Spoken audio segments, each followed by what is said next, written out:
I'm Jay Horton. I make movies that make money, and this is Filmmakers On. My guest today is Linda Nelson, the founder of IndieRights, an independent film distribution company. There are a lot of things that separate IndieRights from other distributors, but I think the key thing is their transparency. When I talk about them, I say that they exhibit what I call radical transparency. And in addition to that, they're not just a distribution company, they're filmmakers too. They understand what we're going through. Enjoy my conversation with Linda Nelson. Hello. Hey, Jason. You been getting ready for AFM? Oh, yes.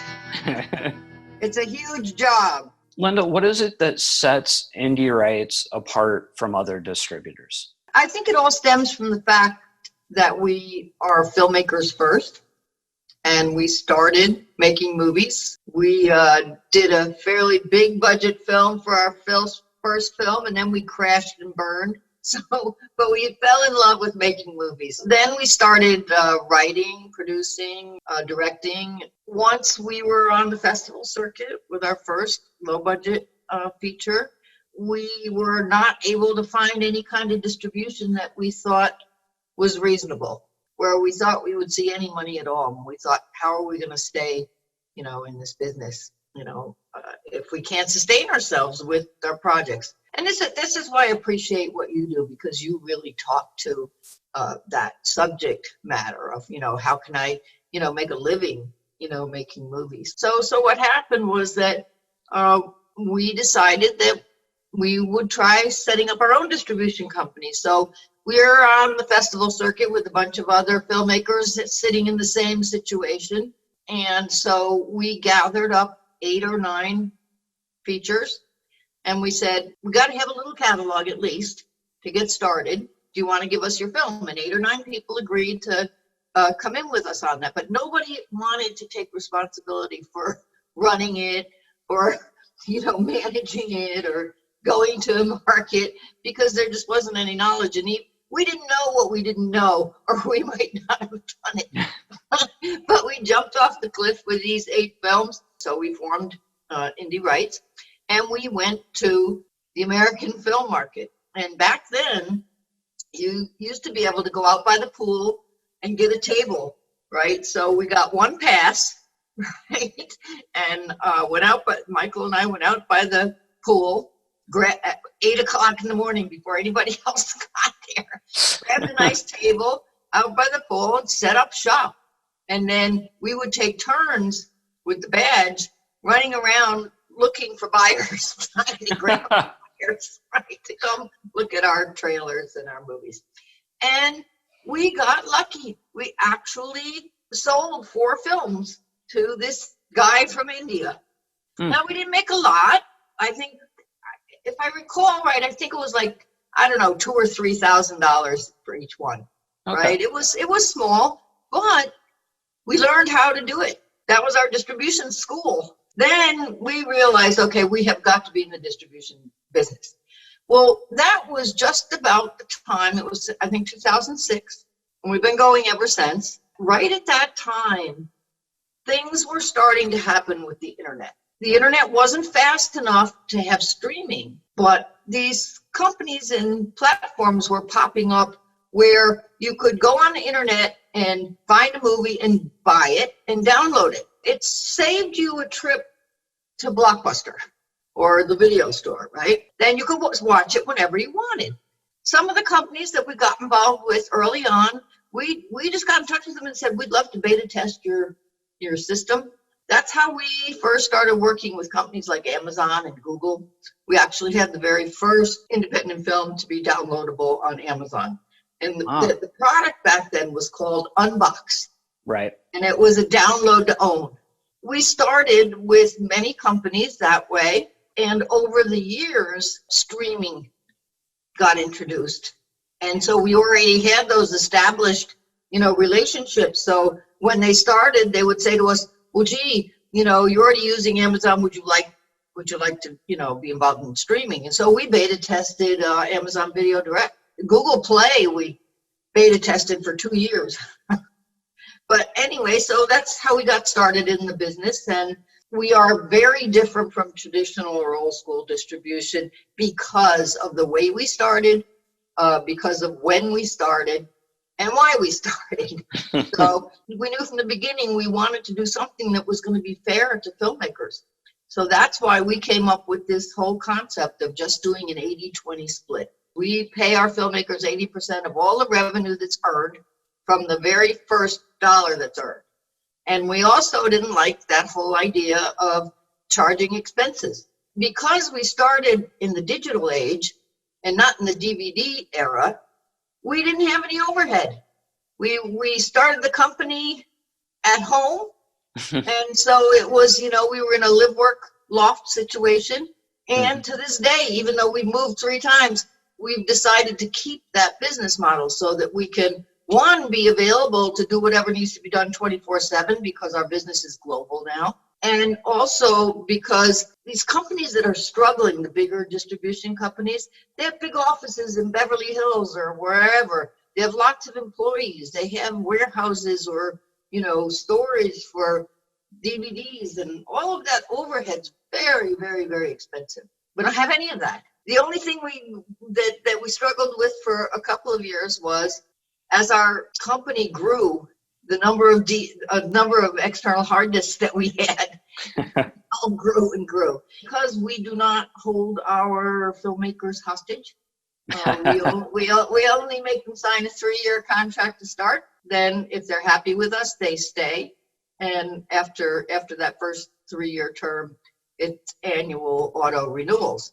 And 99.9% of filmmakers stay with us because, as you know, we send out our reports quarterly and pay on time. And we've never missed a payment in 12, 13 years that we've been in business. Those 3 things are what really set us apart, as far as contract terms. So it's the split, it's the no expenses, and the length of the term. So those 3 things, I don't know of anybody else that does that. Yeah. And then on top of that, we really believe in education. We think that the more information a filmmaker has, the more successful their film is going to be. And we realized very early on that it was going to be really important for filmmakers to set their films apart by being really efficient and proficient in their use of social media. We have a 50-page marketing guide that helps our filmmakers set up their social media in a way that works for them and for us, because we can only echo and amplify what the filmmaker does. If a filmmaker tweets something, we can retweet it. And we have a bigger audience than most filmmakers, so that really does amplify their marketing. And if a filmmaker, doesn't embrace that concept of what we call post-post, which is the last and final and longest phase of production, if they don't accept responsibility for that, their film's not going to be successful. So we really now even try to sort out at the time of submission whether we think someone is going to embrace post-post, because it is that critical to the success of the film. That's how, that's pretty much how we're different. And we do have a private group of all of our filmmakers. We support each other. And I think that's really important. I don't know if anybody else does that, but those things are the major differences between us and traditional distributors. How many, ballpark, how many films do you represent at this point? We have about 1,200 films now because no one leaves. So you're pretty active on social media. So yes. you see people's comments in groups and stuff. What do you think is the general perception of your company with filmmakers? I think that we have a pretty good reputation. I see a couple of things that sometimes are a little bit inaccurate. Like I've seen people say, oh, they'll take anything. Well, that's not true.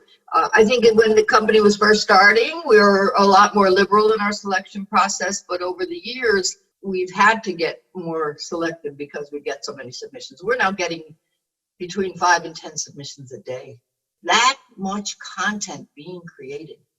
And we just, we try not to take more than 2 a week. Because it's not, one, that's what we can handle right now.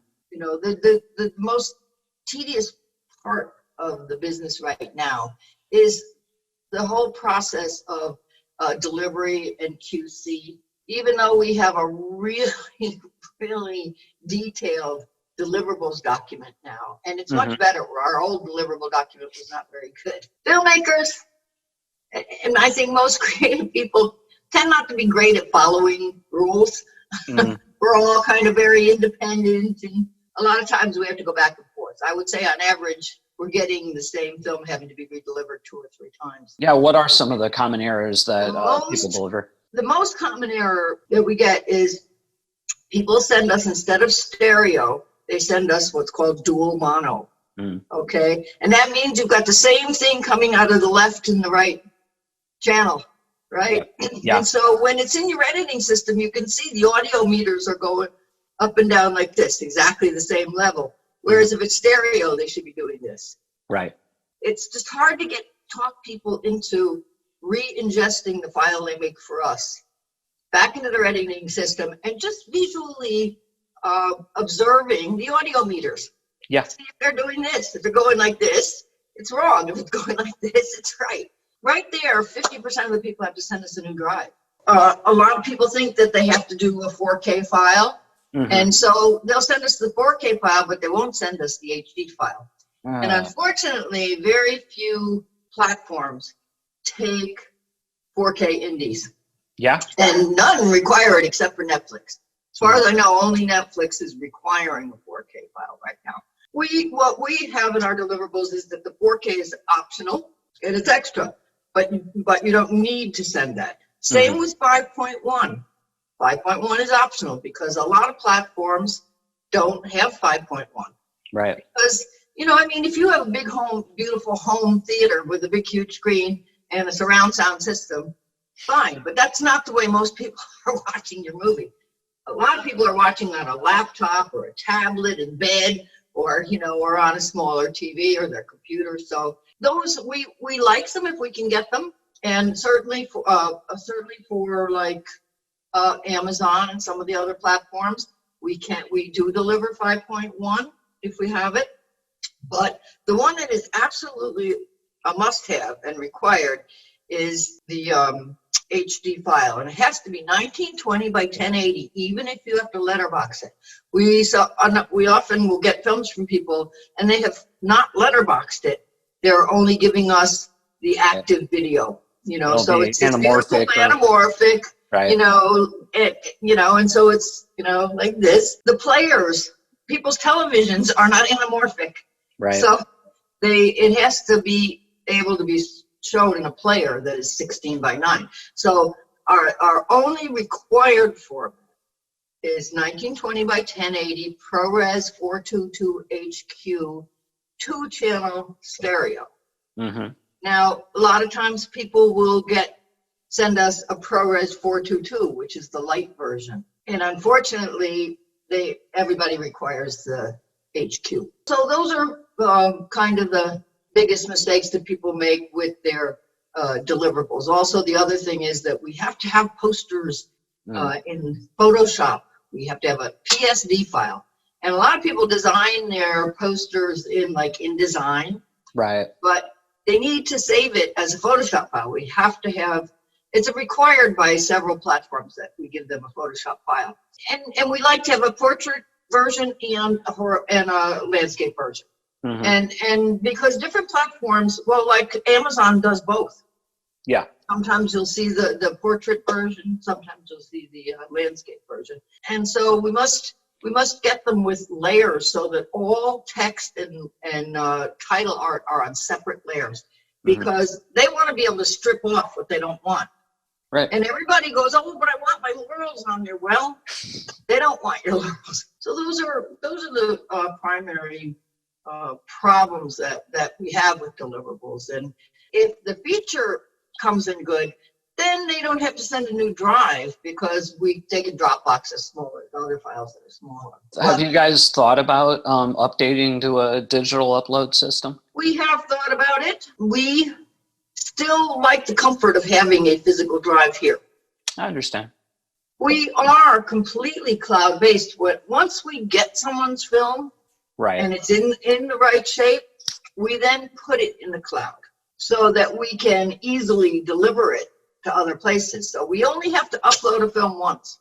Right. And that's to our cloud-based system, which is called Molten. Let's backtrack a little bit. We were talking about the contract, where the 20%, the 3-year thing. Now, with the rights, you're pretty much asking for exclusive North American streaming rights or world rights. We actually prefer to get worldwide rights, all media. Okay. And we do that because we are doing broadcast deals now. Okay, if someone has a film that has theatrical potential, we'll exclude theatrical for domestic. But for foreign sales, we really need to have all the rights available. Because when a buyer comes from a territory, usually they want all rights. Like, for example, Netflix versus the World. We sold that to Japan. They wanted all rights. They're having a big, huge theatrical release coming up in December. They made T-shirts. They made beautiful DVDs and Blu-rays. And, that was an all rights deal. And they wouldn't have been interested in it if we didn't have all the rights. Now, that being said, if somebody comes to us from, say, the UK, and they say, I already have a UK distributor, will you do everything else? We do that. So we will exclude a home country. If people come to us and they say, I want to do Amazon myself, I already put it up on Amazon. If it's only been up for a couple of weeks, we might say, take it down, give us all the rights, and we'll put it back up. Right. But if somebody's already had their film out on Amazon for a year, we're not going to. Right. Occasionally, we actually have quite a few films that have long legs. And the reason they have long legs is because people don't give up on their films. But sometimes people get bored with promoting their film, and then it can trail off. If you really do a great job in the beginning, it will take over organically. For example, like if you're on Amazon and you get 200 reviews and now it's getting organic reviews, it can keep going forever. Like, for example, that film Plug Love that we had, it had 600 reviews and it just, kept making money for 4 years. It's a lot about how much people are willing to tend. And so if they set up their social media the way we recommend, it's a lot easier to stay on top of that stuff. We actually recommend that people only make a specific project page for their movie on Facebook. So you have a movie, a specific movie page for each movie on Facebook. For all the other places, we suggest that you use your production company, or if you're like an auteur filmmaker and you write, edit, and shoot, then you're the filmmaker. It can be you. That way, on Twitter, on the YouTube channel, and on Instagram, you are building an audience for you and your body of work. And then every time you come out with a new film, you've got an existing audience. That makes a lot more sense, So when people come and if you're going to make all those new for every single project, you're going to wind up with 100. Before you know it, you'll have 100 pages to maintain. It's impossible. Yeah. I'm at about the upper limit of mine right now. You only need a separate one on Facebook. Yeah. All the rest should be, you as a filmmaker or your production company if you're a group. Distribution landscape has changed pretty dramatically in the last couple of years. What do you think of the current landscape? Does it look bleak to you, or do you think that this is picking up? We've watched our AVOD business triple. It makes sense when you think about it. In the beginning, TVOD was all there was. So you had to buy a movie or rent a movie. That was how the business started. And iTunes, they were killing it. If somebody said, where am I going to make all my money? I would have said iTunes. Then when Amazon came along and decided and started streaming, and it was a subscription, then there was an option. So if you were an avid movie maker, it would behoove you to subscribe, because in the long run, it would be a lot cheaper than buying or renting every single movie that you wanted to watch. Because some people watch 3, 4, 5 movies in a weekend. But if you were buying all those, that would be a lot of money. Right. So it makes sense to subscribe. Well, I think people are a little more willing to take a chance too on maybe a smaller movie or something they haven't heard of, if they feel like they've kind of already paid for it with a subscription, or if it's AVOD where they're not. Of course. Then pretty soon Amazon started doing, and Netflix were doing way better than iTunes. And it was the subscriptions services that were really pulling people in. And AVOD hadn't really started yet, except there was a little on YouTube, but nobody wanted to put their movie on YouTube with ads because they thought that would devalue their film. It wouldn't be considered a real film. Tubi, we were the very first indie film on Tubi. And it wasn't even called Tubi yet. It was called AdRise, which is the parent company now that owns Tubi. Well, no, actually now they've sold it to Fox.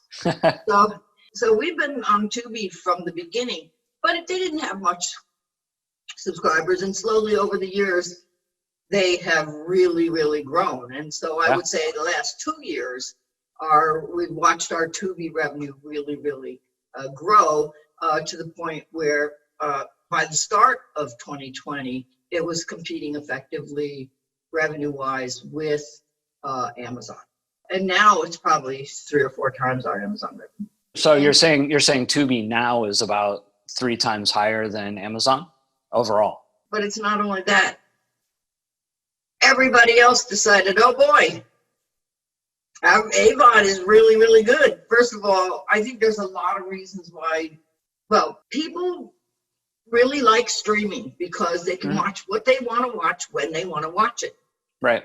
The advertisers, they're going to put their ads where the eyeballs are. Mm-hmm. So once they figured out that the eyeballs are on streaming, they started moving their advertising dollars there and away from traditional broadcast and television, because people don't want to have to be home Tuesday night at 9:30 to watch XYZ show, right?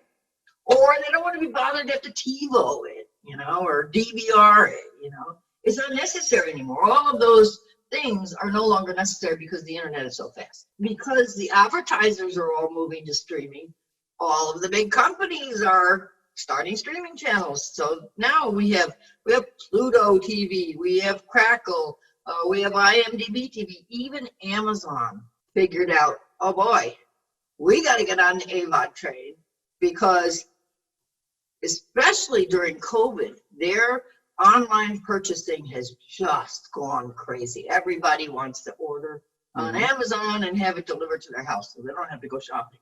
They need all of that subscription money for that, for their distribution warehouses and their shipping and all of that. So they were having to pay out a lot of money, and I really think perhaps that's why they decreased some of their pay rates.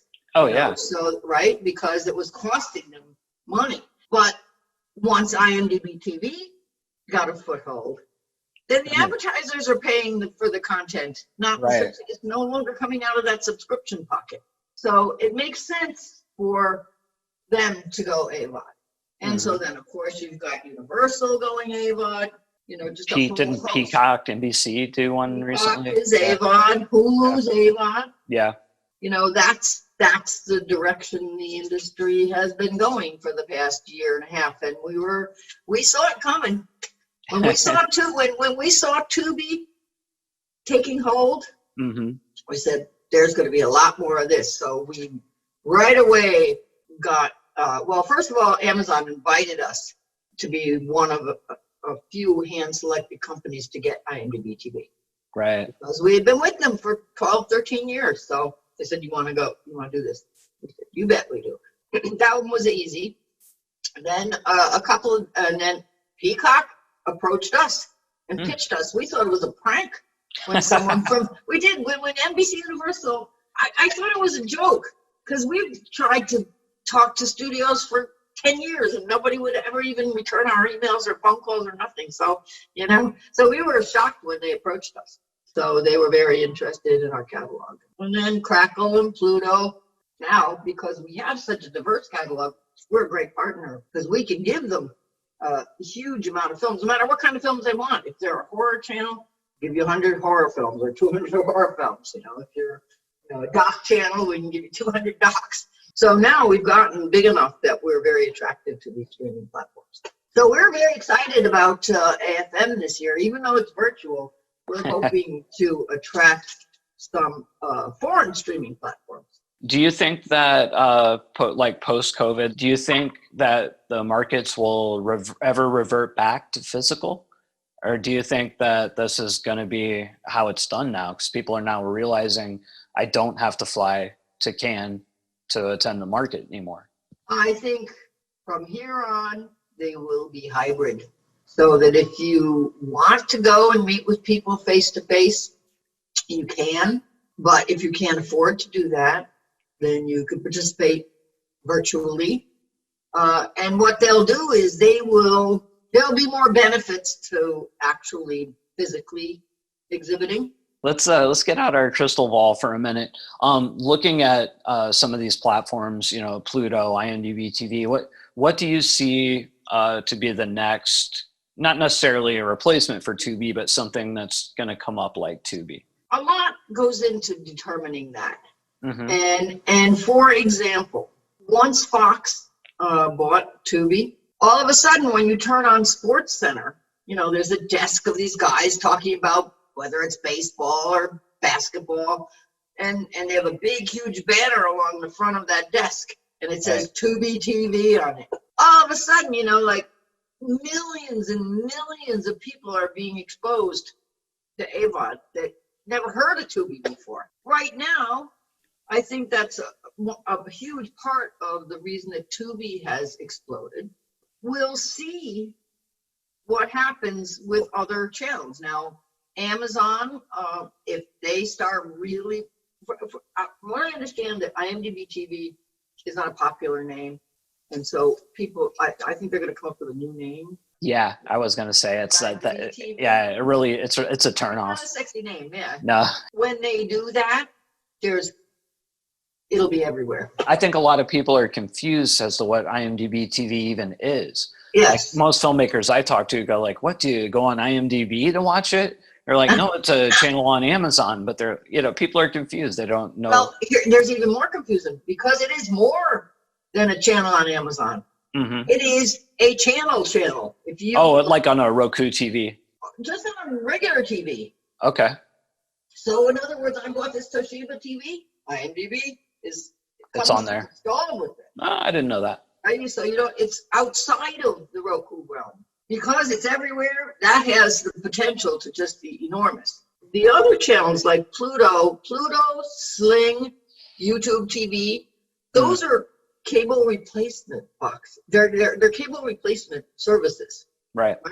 You can dump your cable, and everything that you got from your cable provider, you can now get with Pluto or Sling or YouTube TV. You don't need cable anymore. So I think we're going to see a massive decline in cable continue. What do you wish filmmakers understood more about distribution? It would be really helpful for them to take a fresh perspective on distribution. For the past couple of years, there's been a very, very negative image of distributors and distribution. Yeah. And well deserved, because a lot of people really got screwed. Especially when you see things like Distributor, where people lost so much money. And I think that we are going to see a lot of old school distributors go out of business this next year. I think a lot of them will close just because of that big overhead problem. And they're not used to doing remote work. We've always worked remotely. So, I mean, it didn't affect our business at all, this whole COVID thing, right? Yeah. It just got better. The word can go out that people, if they really look for distribution and educate themselves about distribution, especially, I mean, there are so many good sources of information like your channel, Alex Ferrari's channel, some of the groups on Facebook. There's a lot of places where you can educate yourself, about distribution and really try to look for, good deals. There are good companies out there. I would say there's more, that aren't as friendly for filmmakers or very, but I think that if you look hard and really work at that, you can. And I think filmmakers absolutely have to embrace this concept of marketing They have to. It has to become part of the filmmaking process. It has Yeah. to be a phase of production. It absolutely does. And the sooner you start it for your company, for your production company, for your films, the better. We're seeing some really low budget films make a lot of money, right? I mean, you've seen some of the, results, and it's, so I know it's possible. Yeah. And, so it's sad to me when I see somebody just, like dump off their film and never do anything with it, and it's a good film. I have 3 or 4 films that they could be up for major awards. They could be up for Gold Globes. They're so good. Right. But the film never just drops the ball. It doesn't do anything. And it's heartbreaking, Yeah. and sometimes the issue is age. We have quite a few filmmakers that are older and they think they can't learn, Yeah. but I say to you, anyone can learn how to do this stuff. Anyone. Yeah. I'm a baby boomer. Okay. So if I can learn how to do this stuff, anybody can learn how to do it. And people think, oh, it's commercial. I don't want anything to do with the commercial aspect of it. It's creative. Yeah, It's it is. fun. If you embrace it, you can be just as creative with your marketing as you can in making the movie, and it's fun, and also, you get to engage with your audience. They want to know you. Yeah. It's amazing. People want to get behind the scenes, and it's like the Wizard of Oz. They want to know what goes on behind the curtain. I think the future's bright. I don't see why you just have to stay on top of what's changing. Almost every single person asks me, how, can you get my film on Netflix? Without fail, right? And unfortunately, I have to spend a long time explaining why we're not even going to try to get your film on Netflix. And it's because, they only want to do original content now. It's very rare they'll take something. If they do take it, they're taking it for 2 years exclusive, and they're not going to, let you participate in the upside. Yeah. So in other words, if it's wildly successful, doesn't matter. You're not getting a penny more out of them. They're going to give you what they give you, and that's it. So I much prefer, if you have a film and you're really willing to work at it, that you have all the upside potential that you can have. Right. And every other platform, the better you do, the more money you make. So flat fee licensing like that just is not, I don't see it to be advantageous for small films. Now, if you've got some big star in your film, you got some big star to be in your small film, they might pay you more than your budget, or twice what your budget was. Say, right. You were friends with Brad Pitt and you went your movie for dirt cheap, right? Yeah. And they offer you $500,000 and it cost you $100,000 to make it. I'd do that deal all day long. but it doesn't happen too often. Right. Filmmakers need to understand that Netflix really is out of the realm for small, very small films. Educating yourself, I think, about how distribution works is the very most important thing you can do. And a little tip, don't get clever with the title of your film. One of the biggest mistakes we see is people coming up, they think they want to have something unique, so they come up with some weird spelling of a word, or they put symbols in instead of letters, and they're impossible to find, and you can't search for them and find them. Like, we had a film, a fantastic film, the name of it was With. Well, if you put With in any search engine, you're going to get a million responses, and none of them are going to be your movie. Yep. Go on Amazon and put in the word With, see what comes up. So things like that, you have to think about what's going to happen when somebody searches for the title of my film. So titles are really, really important. Titles are important. Posters, critical. Don't try and make it yourself if you're not good. If you're not a graphic artist, there's plenty of graphic artists out there that work for cheap. Oh, yeah. Right? Definitely. Good ones. You need a professional looking poster. It needs to look like a studio made the film. Mm-hmm. It's the first impression you get when somebody's on their remote control and they're zooming through posters. If you don't have clickbait for a poster, they're not going to stop on your poster. Yeah, I actually argued with somebody the other day. We were arguing the importance of a trailer versus a one sheet, and I was arguing that the one sheet's actually a little more important because it's the thing that stops them on the platform. First is the poster and then the trailer. Trailer has to move. Cut, cut, cut, cut, cut, cut. No long drawn out moments. None.